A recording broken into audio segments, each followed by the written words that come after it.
Peaceful Moon stories. வாங்க குழந்தைங்களா, இன்னைக்கு ஒரு கதை பார்க்கலாமா? இன்னைக்கான கதையோட பேரு சிறுவனுக்கு உதவிய விவசாயி. ஒரு ஊர்ல ஒரு அழகான கிராமம் இருந்தது. அந்த கிராமத்துல ஒரு அழகான விவசாயி குடும்பம் வாழ்ந்து வந்துட்டு இருந்தாங்க. அந்த குடும்பத்துல உள்ளவங்க எல்லாருமே ரொம்ப ரொம்ப நல்லவங்க, ரொம்ப பாசமானவங்க. ஒரு நாள் காலையில அந்த விவசாயியோட மனைவி என்ன சொல்லிட்டு இருந்தாங்கன்னா, ஏங்க, நம்ம தோட்டத்துல எல்லா காய்கறியும் நல்லா விளைஞ்சிருச்சு, அதை அறுவடை செஞ்சிடலான்னு நினைக்கிறேன். அதனால நீங்க இன்னைக்கே பையனை டவுனுக்கு அழைச்சிட்டு போயிட்டு காய்கறி எல்லாம் என்ன விலை விற்கிதுன்னு அப்படியே விசாரிச்சுட்டு வந்துடுறீங்களா அப்படின்னு அவங்க மனைவி சொல்லிட்டு இருக்காங்க.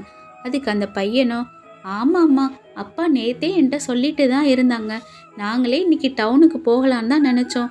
காய்கறியெல்லாம் என்ன விலை விற்கிது, அதோட இன்னும் கூட கொஞ்சம் பொருட்கள்லாம் தேவைப்படுது, அதெல்லாம் சேர்த்த மாதிரி வாங்கிட்டு வந்துடலான்னு நேத்தே அப்பா என்கிட்ட சொல்லிட்டு தான் இருந்தாங்க, நாங்கள் தான் உங்ககிட்ட சொல்ல மறந்துட்டோம் அப்படின்னு அந்த பையன் கூட ஆர்வமாக சொல்லிட்டு இருந்தான்.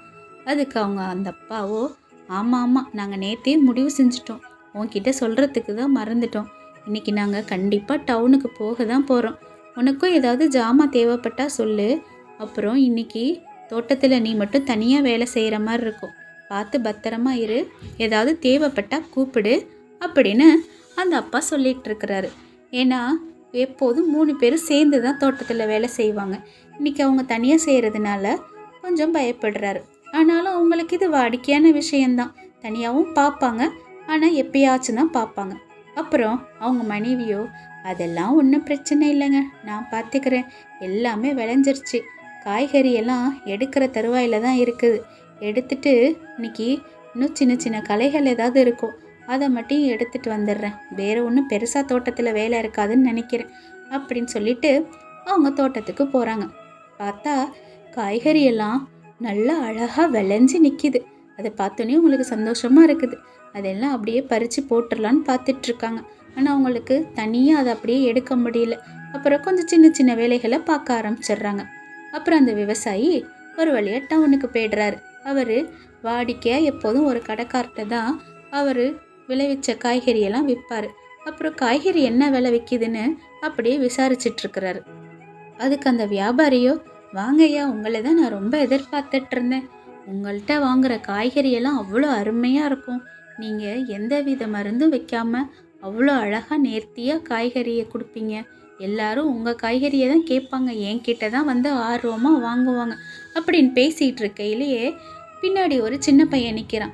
ஏய், உன்னையே தான் நான் சொன்னேன்ன, ஏன் இங்கேயே நின்றுட்டுருக்க, எதுக்குப்பா இங்கேயே நின்றுட்டுருக்க அப்படின்னு சொல்லிட்டு இருக்கும்போது அந்த விவசாயி அப்படியே அந்த பையனை திரும்பி பார்க்குறாரு.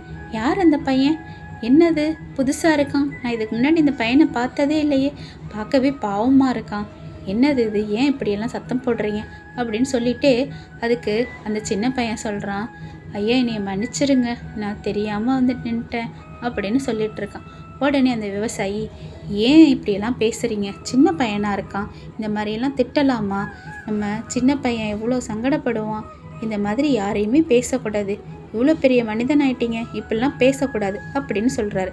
அதுக்கு அந்த வியாபாரியோ, அது இல்லைங்கய்யா, அந்த பையன் காலையிலேருந்து இங்கே தான் நின்றுட்டுருக்கான், கடையாக போய் ஏதாவது வேலை கிடைக்குமான்னு வேற கேட்டுட்ருக்கான், பார்க்குறதுக்கு சின்ன பையனாக வேற இருக்கான், அதுவும் வேற இந்த மாதிரி தெரியாத பசங்களை கடையிலெல்லாம் வச்சுக்க பயமாக இருக்குது, அதுக்கு பயந்துக்கிட்டு தான் நான் அப்படி சத்தம் போட்டேன், மன்னிச்சிருங்க, இனிமேல் இந்த மாதிரி பேச மாட்டேன், தம்பி உனக்கு என்னப்பா வேணும், இந்த மாதிரிலாம் நிற்காதப்பா, கிளம்புப்பா அப்படின்னு சொல்லிட்டு இருக்கிறாரு. உடனே சரி விடுங்க, அவனுக்கு என்ன தேவையோ தெரியல, முதல்ல அது என்னன்னு விசாரிப்போம், ஏன்னா பாவமாக இருக்குது, அவனை இப்படியெல்லாம் பேசக்கூடாது, முதல்ல அவனுக்கு என்ன தேவை என்னன்னு கேட்டுட்டு அதுக்கு பிறகு ஒரு முடிவு பண்ணிக்கலாம் அப்படின்னு சொல்லிட்டு அந்த சின்ன பையனை பார்த்து, என்னப்பா அவனுக்கு என்ன பிரச்சனை, ஏதாவது வேணுமா சொல்லு, சாப்பிட்றதுக்கு எதுவும் வேணுமா, ஏதாவது எங்கேயாவது ஊர்லேருந்து மாறி வந்துட்டியா அப்படின்னு கேட்டுட்ருக்கிறாரு. அதுக்கு அந்த பையனும், அப்படியெல்லாம் இல்லைங்கய்யா, நான் இந்த ஊருக்கு வேலை தேடி தான் வந்தேன், எனக்கு நீ யாருமே இல்லை அப்படின்னு சொல்லிட்டு இருக்கான். இதை கேட்டோன்னே அந்த விவசாயிக்கு மனசே உடைஞ்சு போயிட்டுது. உனக்கு யாரும் இல்லையா, சரி அப்பன்னா நீ என் கூடயே என் கிராமத்துக்கு வந்துடுறியா அப்படின்னு கேட்குறாரு. இதை கேட்டோன்னே அந்த சின்ன பையனுக்கு ஒரே சந்தோஷம். சரிங்கய்யா, நான் உங்கள் கூடயே வந்துடுறேன் அப்படின்னு சொல்லிட்டு அவர் அவங்க கிராமத்துக்கே அழைச்சிட்டு போயிடுறாரு. அப்புறம் அந்த விவசாயியோட மனைவி வேலையெல்லாம் செஞ்சுட்டு, என்னங்க போயிட்டு வந்துட்டீங்களா டவுனுக்கு? யாருங்க இது, இந்த பையன் புதுசாக இருக்கான் அப்படின்னு கேட்டுட்ருக்காங்க. அதுக்கு அந்த விவசாயியோ, ஆமாம்மா, பார்க்கறதுக்கே பரிதாபமாக இருந்தான். இந்த பையன் டவுனில் தனியாக நின்றுட்டு இருந்தான். எல்லாருமே இவனை சத்தம் போட்டுட்டு இருந்தாங்க. அப்புறம் இவனை திட்டினவங்களெல்லாம் நான் சத்தம் போட்டுட்டு வந்துட்டேன். நீ ஒன்றும் கவலைப்படாத, நானே உன்னை கூப்பிட்டுருக்கிறேன் அப்படின்னு சொல்லிட்டு நான் அழைச்சிட்டு வந்துட்டேன். உன்கிட்ட இதை சொல்லாமல் கூட்டிகிட்டு வந்துட்டேன். நீ எதுவும் தப்பாக நினச்சிக்காதம்மா அப்படின்னு சொல்கிறாரு. உடனே அதுக்கு அந்த பையனும், ஆமாம்மா, அவங்க மேலே எந்த தப்பும் இல்லை. நான் தான் வேலை தேடி வந்தேன். அப்புறம் இந்த ஐயா தான் என்னைய கூட்டிகிட்டு வந்தார். நான் ஏதாவது உங்களுக்கு தொந்தரவாக இருக்கிறேன்னு நினச்சிக்காதீங்க. உங்களுக்கு பிரச்சனைன்னா நான் இங்கேருந்து கிளம்பிடுறேன். என்னை மன்னிச்சிருங்கம்மா அப்படின்னு அந்த சின்ன பையன் பேசிகிட்டு இருக்கிறான். இதை கேட்டோன்னையும் அந்த விவசாயியோட மனைவிக்கு, என்னப்பா பார்க்கறதுக்கு என் பையனு போலவே இருக்க, உன்னை எப்படிப்பா நான் திட்டுவேன்? அதெல்லாம் ஒன்றும் இல்லைப்பா, நீ இங்கேயே இருந்துக்கோ, எங்கள் கூடயே நீ இங்கேயே இருந்து நல்லா படி, உன்னை நாங்கள் படிக்க வைக்கிறோம். அப்படிலாம் நீ நினைக்கக்கூடாதுப்பா. சின்ன பையனை இருந்துட்டு இவ்வளோ அறிவாக பேசுகிற, நீ தாராளமாக எங்கள் கூட இருக்கலாம் அப்படின்னு அந்த விவசாயியோட மனைவி பேசிகிட்டு இருக்கிறாங்க. அப்புறம் அந்த விவசாயியோட மகனுக்கும் ஒரே சந்தோஷம். ஒரு வழியாக எனக்கு ஒரு தம்பி கிடச்சிட்டான், எனக்கு ரொம்ப சந்தோஷமாக இருக்குது. இனிமேல் எனக்கு விளையாடுறதுக்கு ஆள் இருக்குது, நான் இனிமேல் இவனோட ஜாலியாக விளையாடுவேனே அப்படின்னு அவனும் ரொம்ப சந்தோஷப்படுறான் அந்த பையன் வந்ததுக்கு. அப்புறம் விவசாயிக்கு ஒரு வழியாக ரொம்ப சந்தோஷமாக இருக்குது. எங்கள் மனைவி ஏதாவது சொல்லிடுவாங்களோன்னு நினச்சாரு. ஆனால் அவங்க மனைவி ரொம்பவே சந்தோஷமாக அந்த பையனை ஏற்றுக்கிட்டாங்க. இதை கேட்டதும் அந்த விவசாயிக்கு ரொம்ப சந்தோஷமாக இருக்குது. நீ என்ன சொல்லுவேன்னு தெரியல, நான் பயந்துட்டே இருந்தேன். ஆனால் நீ எவ்வளோ சந்தோஷமாக அந்த பையனை ஏற்றுக்கிட்ட. சரிம்மா, நம்ம எல்லாரும் இந்த பையனை நல்ல விதமாக வளர்ப்போம் அப்படின்னு சொல்லி ஒரு முடிவு எடுக்கிறாங்க.